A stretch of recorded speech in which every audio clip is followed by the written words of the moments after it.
होता ये कैसे है, RFLP से कैसे आप मैपिंग करते हैं, ये देखें।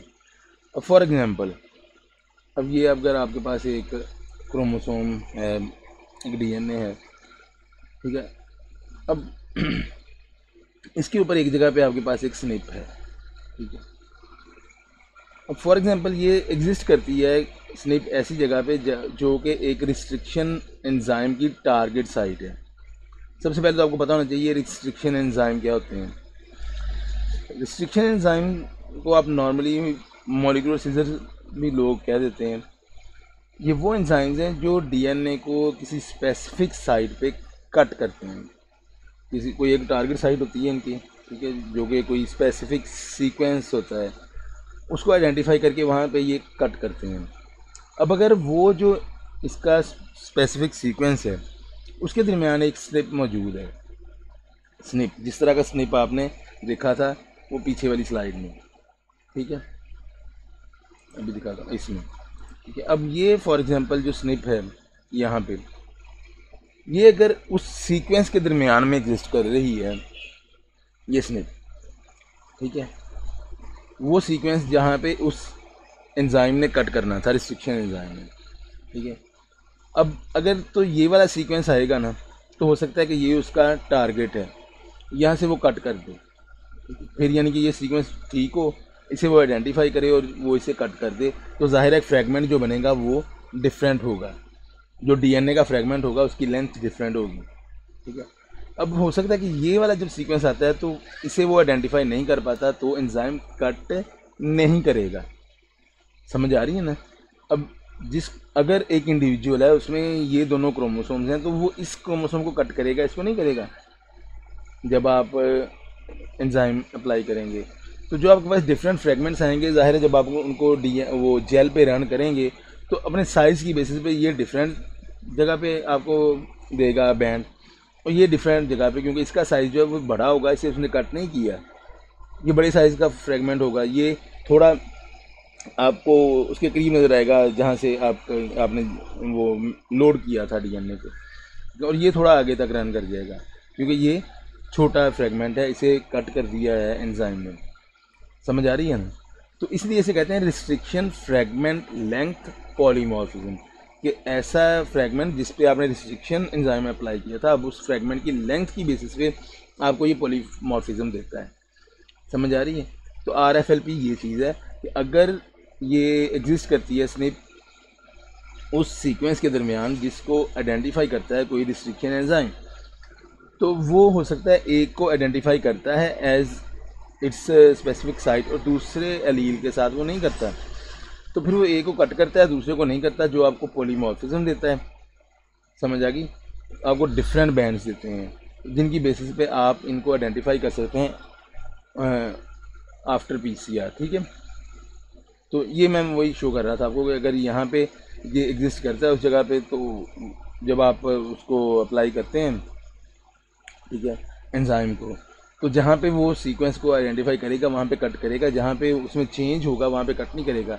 तो आप रिकॉम्बिनेशन फ्रीक्वेंसी की बेसिस पे बाद में काउंट करके कैलकुलेट कर सकते हैं मैपिंग में, ठीक है। तो करना क्या आपने, SNPs are then detected as different bands on an electrophoretic gel, जैसे मैंने भी आपको बताया कि जब आप उनको जेल पे रन करेंगे तो ये आपको डिफरेंट बैंड्स देंगे, क्योंकि एक को उसने कट किया हुआ है, दूसरे को उसने कट नहीं किया, जिसको उसने कट नहीं किया वो आपको बड़ा बैंड, वो हैवियर बैंड देगा, ठीक है, हैवियर DNA का, जो कि ज़ाहिर ओरिजिन के करीब होता है, और दूसरा जो है वो लाइटर DNA का बैंड देगा, वो नीचे देगा, ठीक है। समझ आ गई आपको। आगे चलते हैं, ठीक है। और दूसरे टाइप के जो हैं मॉलिक्यूलर मार्कर जो नॉर्मली मैपिंग में आप यूज़ करते हैं, these are simple sequence length polymorphisms, इनको सिंपल सीक्वेंस रिपीट्स भी कहा जाता है, SSR मॉलिक्यूल भी कहते हैं, SSLP इस बुक में लिखा हुआ है, ठीक है, simple sequence length polymorphism. One of the surprises from molecular genomic analysis is that most genomes contain a great deal of repetitive DNA. Sequencing से हमें एक और चीज़ का जो पता चला वो है कि बहुत सारा DNA है जिसमें रेपिटेटिव DNA होता है, यानी कि रिपीट्स होती हैं, ठीक है। सिंपल सीक्वेंस की रिपीट्स होती हैं, बार बार वो ही रिपीट हो रहा है, ठीक है। अब इनकी डिफरेंट लेंथ्स हैं तो ये रिपीट्स, लेकिन किसी जगह पे ये किसी इसकी लेंथ ज़्यादा है, किसी जगह पे ये छोटे ही हैं ये रिपीट्स। तो आप इनकी बेसिस पे भी आप मैप कर सकते हैं जीनोम को। अगर ये आपको बहुत सारे मिल रहे हैं जीनोम के अंदर, तो आप इनके साथ जो इसका है फ्लैंकिंग रीजन, ठीक है, आगे बताता हूँ फ्लैंकिंग रीजन के बारे में वो क्या है। अब उसको टारगेट करते हैं और इनको पीसीआर में एम्पलीफाई करवाते हैं, ठीक है। तो फिर देखते हैं कि आपके पास जो, क्योंकि सीक्वेंसिंग से आपको ये पता चल चुका होता है कि ये वाली जो रिपीट है ये किस जगह पे है जीनोम में, ठीक है। आपने बाद में डिटेक्ट करना होता है कि किस इंडिविजुअल में आपको कौन सी वाली एसएसआर मिल रही है, ठीक है। तो जो ये आपको पॉलीमॉर्फिज्म मिलता है, ये मिलता है on the basis of their length, ठीक है। The origin of these repeats is not clear, but the feature that makes them useful is that in different individuals there are often different number of copies, ठीक है।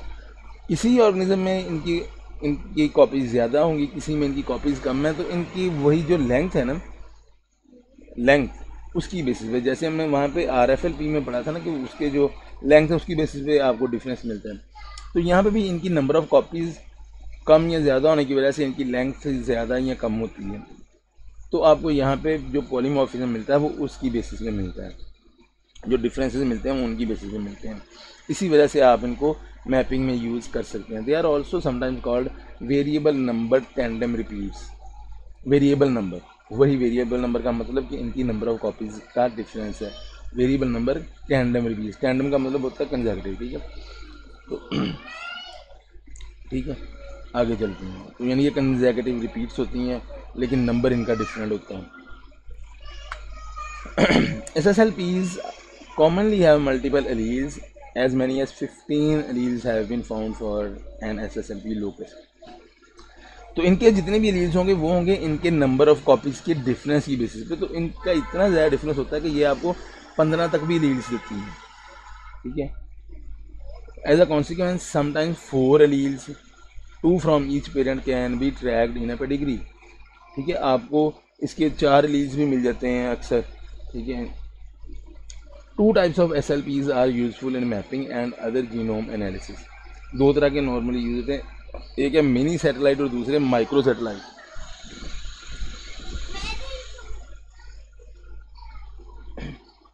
अच्छा, अब ये satellite क्यों कहते हैं, सैटेलाइट का वर्ड क्यों यूज़ किया गया है इनके लिए? सैटेलाइट होती क्या है?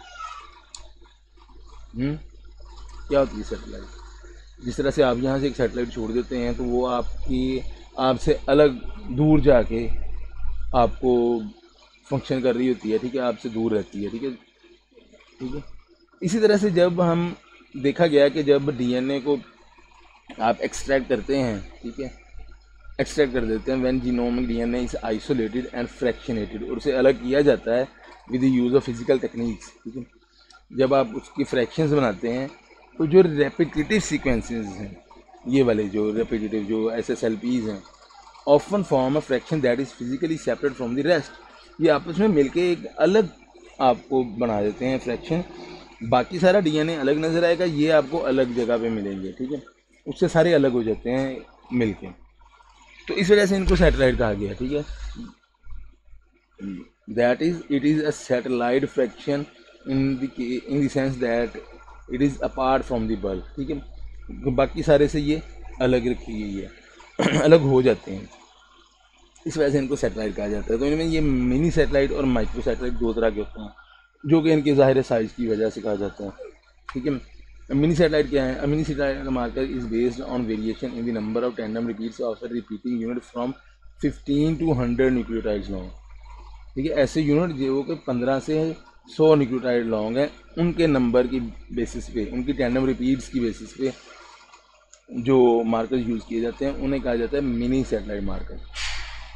In human the total length of the unit is from 1 to 5 kb, ठीक है, 1 से 5 kb तक इनका साइज हो सकता है ह्यूमन के अंदर। Mini satellite loci have the same repeating unit but different numbers of repeats are dispersed throughout the genome, ठीक है। मतलब ये एक ही जैसे होंगे, लेकिन जीनोम के अंदर इनका नंबर जो है वो डिफरेंट होगा। डिफरेंट लोगों के अंदर ये इनका नंबर जो, इनकी तादाद जो है वो डिफरेंट होगी। ठीक है। Microsatellite markers, microsatellite marker is based on variable numbers of tandem repeats of an even simpler sequence. ये उससे भी छोटा सीक्वेंस होगा। Generally a small number of nucleotide such as dinucleotide. इतने छोटे भी हो सकते हैं कि डाई न्यूक्लियोटाइड, सिर्फ 2 न्यूक्लियोटाइड के भी हो सकते हैं। इतने छोटे इनको माइक्रोसैटेलाइट कहा जाता है। The most common type is a repeat of CA and it's complement GT। हाँ, कि मतलब CA की ही रिपीट हो रही हो। अब ये जो है ये एक इससे लंबा होगा और उसकी रेपिटेशन हो रही होगी। ये माइक्रोसैटेलाइट, अब ये एक डाई न्यूक्लियोटाइड का है, मतलब सिर्फ CA है और GT है और वही रिपीट होता जा रहा है बार बार। ठीक है। ये डाई न्यूक्लियोटाइड का एक माइक्रोसैटेलाइट है जो कि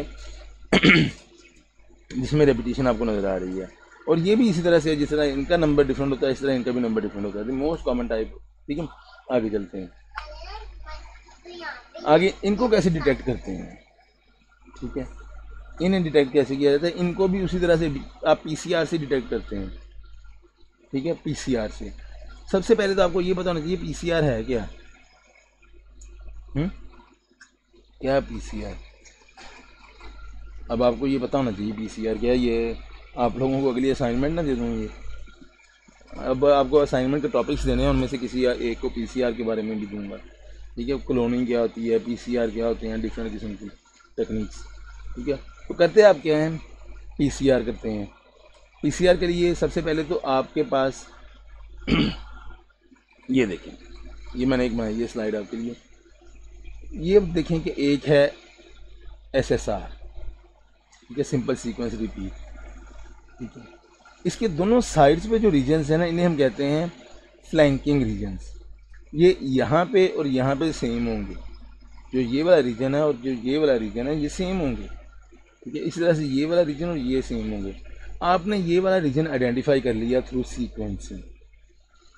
फिर आप इसका प्राइमर डिज़ाइन करते हैं। प्राइमर होता है जो कि यहाँ पे आके बाइंड कर जाए।